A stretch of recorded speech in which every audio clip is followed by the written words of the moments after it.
नमस्ते दोस्तों।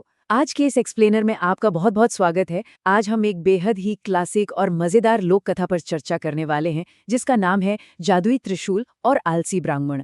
ये एक ऐसे इंसान की कहानी है जो भगवान का तो बहुत बड़ा भक्त है, लेकिन अगर असल जिंदगी की बात करें ना तो वो भयंकर आलसी है। ये कहानी जितनी हंसाती है उतना ही गहरा सबक भी दे जाती है। तो बिना किसी देरी के चलिए इस दिलचस्प सफर की शुरुआत करते हैं। अब जरा एक पल के लिए सोचिए, क्या होता है जब चरम आलस का सामना किसी दैवीय शक्ति से हो जाए। हम सभी कभी ना कभी चाहते हैं ना कि काश कोई ऐसा जादुई तरीका मिल जाए जिससे हमारे सारे काम अपने आप हो जाए, बिना किसी मेहनत के।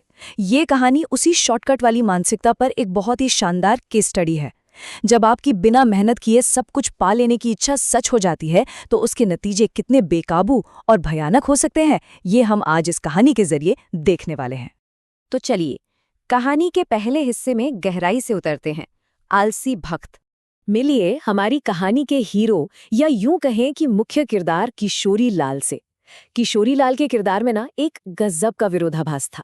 मतलब एक तरफ तो भगवान शिव के प्रति उनकी परम भक्ति थी, सुबह शाम एकदम नियम से पूजा पाठ करना, मंत्रों का जाप करना, इसमें कभी कोई नागा नहीं होता था। लेकिन दूसरी तरफ काम करने के नाम पे उन्हें जैसे बुखार आ जाता था। दिन का बाकी पूरा समय वो सिर्फ और सिर्फ सोते रहते थे।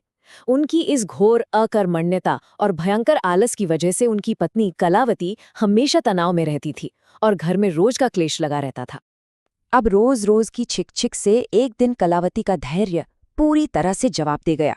उनकी मांगे कोई बहुत बड़ी नहीं थीं, एकदम सिंपल थीं। सुबह जल्दी उठो, खेत जाकर फसल काटो क्योंकि जानवर उसे खराब कर सकते हैं, और लौटते हुए घर के लिए थोड़ा सरसों का साग लेते आना, बस। लेकिन किशोरी लाल ने क्या किया? उन्होंने इन सब बातों को एक कान से सुना और दूसरे से निकाल दिया और करवट लेकर वापस सो गए। इस बात पर कलावती को इतना तेज गुस्सा आया कि उन्होंने रसोई से पानी की एक पूरी भरी हुई बाल्टी उठाई और सीधे सोते हुए किशोरी लाल के ऊपर उड़ेल दी। और बस यहीं से कहानी में असली ट्विस्ट आता है। अब आता है कहानी का दूसरा पड़ाव, दैवीय वरदान। तो यहाँ सबसे अहम बात यह है कि पानी से तरबतर होने के बाद किशोरी लाल एकदम आग बबूला हो गए और सीधे भोलेनाथ के मंदिर पहुंच गए। वहां जाकर वो इतना रोए, इतनी शिकायतें की कि खुद भगवान शिव को प्रकट होना पड़ा। शिव जी ने उनकी भक्ति से प्रसन्न होकर उन्हें एक छोटा सा जादुई त्रिशूल दिया। लेकिन इस त्रिशूल के साथ कुछ बहुत ही सख्त नियम और शर्तें जुड़ी हुई थीं। पहला, त्रिशूल को किसी काम की तरफ इशारा करो। दूसरा, वो उस काम को अपने आप पूरा कर देगा। और तीसरा, जो सबसे ज्यादा क्रिटिकल नियम था, काम करते समय बीच में इसे कभी भी रुकने के लिए मत कहना। अगर आपने इसे काम के बीच में रोका तो ये त्रिशूल हमेशा हमेशा के लिए गायब हो जाएगा। चलिए अब तीसरे हिस्से की तरफ बढ़ते हैं, बिना मेहनत की जिंदगी, यानी फुल ऑटो पायलट मोड। अब तो भाई किशोरी लाल की खुशी का कोई ठिकाना ही नहीं था। उनकी जिंदगी सच में ऑटो पायलट पर आ चुकी थी। लेकिन जरा सोचिए, एक दैवीय और इतने शक्तिशाली अस्त्र का वो इस्तेमाल क्या कर रहे थे? एकदम रोजमर्रा के छोटे छोटे और हास्यास्पद काम। त्रिशूल को चाय के पतीले के पास रखा और चाय अपने आप उबल कर तैयार। बगीचे में पानी देना है, बस त्रिशूल से पाइप को निर्देश दे दिया और खुद आराम से सो गए। हद तो तब हो गई जब बिजली जाने पर हाथ वाले पंखे से हवा करने का काम भी वो इसी जादुई त्रिशूल से करवाने लगे। है ना एकदम अजीब बात। लेकिन यहाँ एक बहुत ही बारीक कैच था। इस जादू को ठीक से काम करने के लिए एकदम स्पष्ट एंड कंडीशन, या कह लें कि काम खत्म होने की शर्त की जरूरत थी।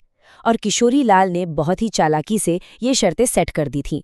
जैसे पंखे से कहा कि जब तक लाइट वापस ना आए तब तक हवा करो, या पाइप से कहा कि सिर्फ एक बाल्टी पानी ही डालना।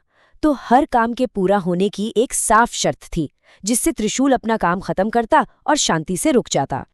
और ये बात बहुत ही शानदार तरीके से दर्शाती है कि आगे क्या होने वाला है। हमारा चौथा हिस्सा, कभी ना खत्म होने वाली दावत।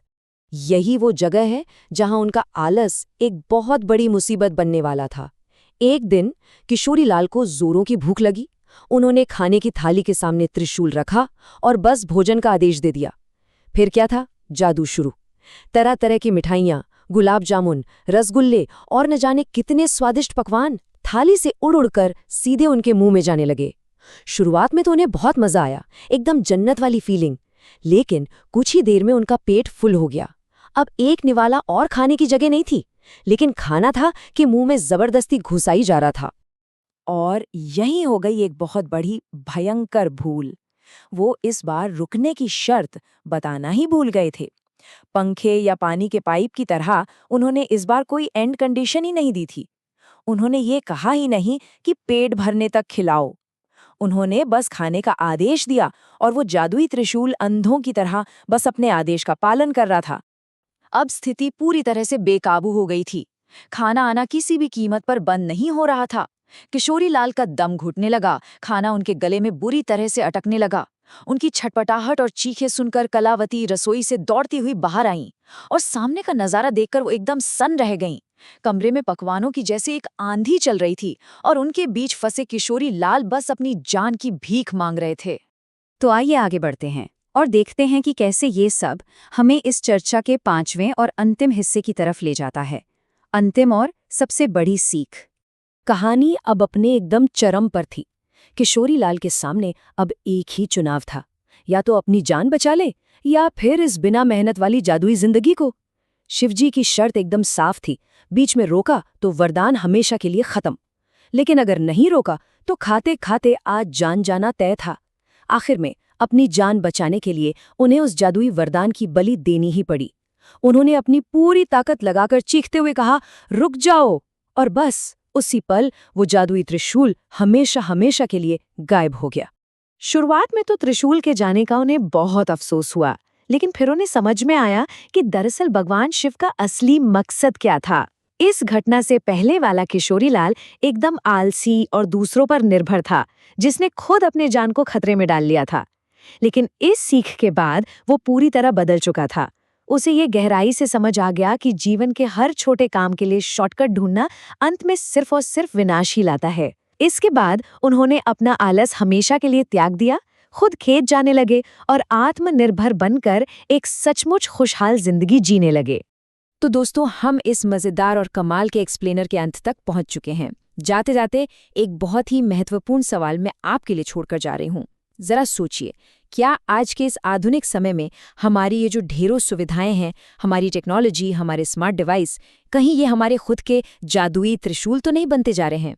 क्या ये चीजें हमें जरूरत से ज्यादा निर्भर और शायद अंदर ही अंदर थोड़ा आलसी नहीं बना रही हैं? कहीं हम भी किशोरी लाल की तरह अपनी जिंदगी का कंट्रोल इन गैजेट्स को तो नहीं सौंप रहे हैं? इस पर एक बार जरूर विचार कीजिएगा। आज के इस एक्सप्लेनर में हमारे साथ जुड़ने के लिए आपका बहुत बहुत धन्यवाद। सीखते रहिए और हाँ, आत्मनिर्भर बने रहिए।